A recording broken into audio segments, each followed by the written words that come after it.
bizim ənənələrimizdir, bizim bayramlarımızdır, bizim musiqimizdir, bizim tariximizdir.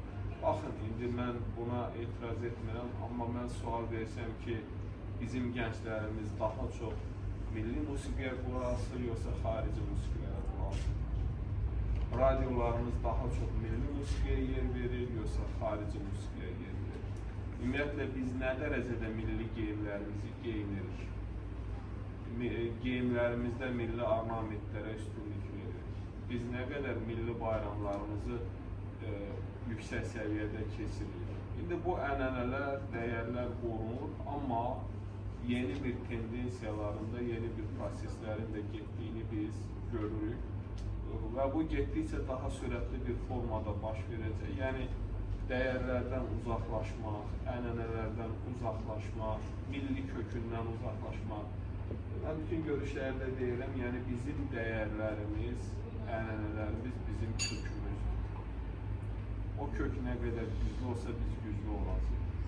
O kök nə qədər zəif olsa bizi külək qabağına qatıb aparacaq. Ona görə də bu dəyərlərin güclü olması üçün biz çalışmalıyıq. Bu dəyərlərin möhkəm olması üçün biz çalışmalıyıq və burada da gənclərin üzərinə çox böyük bir missiya düşür və böyük bir vəzifə düşür. Çünki mən bir daha onu qeyd edirəm. Yəni, bu təbliğat məsələn, gender bərabərliyi deyilir, feminizm deyilir, ateizm, deizm. Ümumiyyətlə, siz proseslərə diqqətlə baxanda davamlı olaraq gənclərə fərqli düşüncələrin, ideologiyaların təbliğ olunduğunu görəcəksiniz. Yəni, yenə də mən ona gəlirəm. Burada da əsas hədəf və məqsəd milli kimlikdən uzaq olmaq, milli dəyərlərdən uzaq olmaq.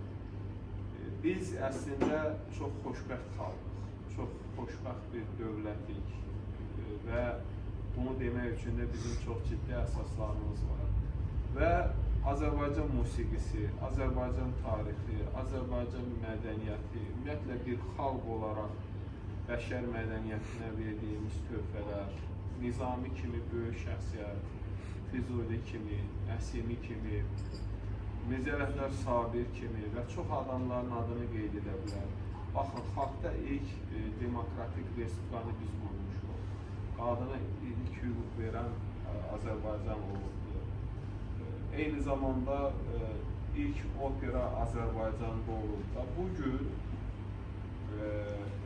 bizi bu ənənələrdən, dəyərlərdən uzaqlaşdırma bir cəhdi özünü açıq şəkildə göstərir.